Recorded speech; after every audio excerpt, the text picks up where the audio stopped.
kalakalan at ekonomiya kung saan nagsimula ang tensyon ng dalawa sa pinakamalalaking bansa sa mundo.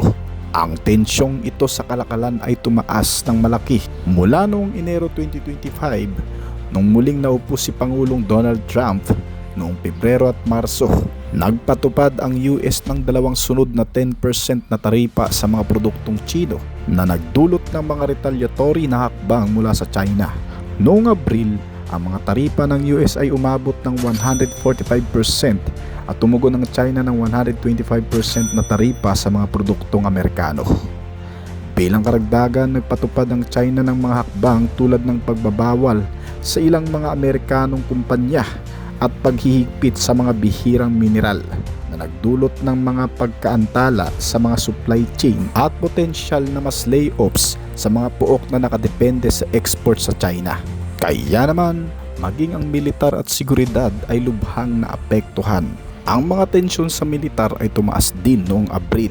Kaya ang US Marines ay nag-deploy ng Navy Marine Expeditionary Ship Interdiction System o NMSIS sa Batanes Island sa Pilipinas bilang bahagi ng exercise balikatan na may layuning mapigilan ang lumalawak na impluensyang China sa rehiyon.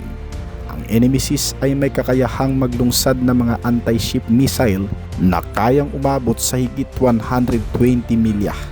Samantala ang China ay nagsasagawa ng mga live fire naval exercise sa Tasman Sea sa Australia noong Pebrero at Marso.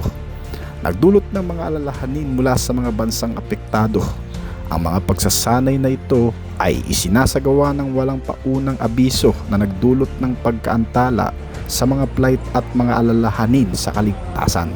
Ang mga tensyong ito sa kalakalan ay nagdulot din ng mga epekto sa agham at teknolohiya. Ang mga kumpanya tulad ng IBM, Hewlett-Packard at Microsoft ay nagbawas ng kanilang mga operasyon sa China na nagdulot ng mga alalahanin tungkol sa hinaharap ng pandaigdigang kolaborasyon ng agham.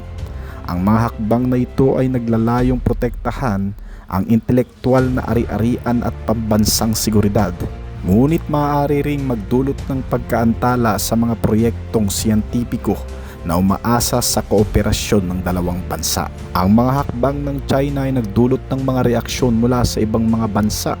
Noong Marso, ang mga ministro ng kalakalan mula sa China, South Korea at Japan ay nagtipon upang talakayin ang isang trilateral free trade agreement bilang tugon sa mga taripa ng US. Ang mga hakbang na ito ay nagpapakita ng lumalawak na pagkakaisa ng mga bansa sa Asia laban sa mga hakbang ng US. Sa pangkalahatan, ang relasyon ng US at China ay patuloy na nagiging masalimuot at puno ng tensyon na may mga epekto hindi lamang sa dalawang bansa kundi pati na rin sa buong mundo.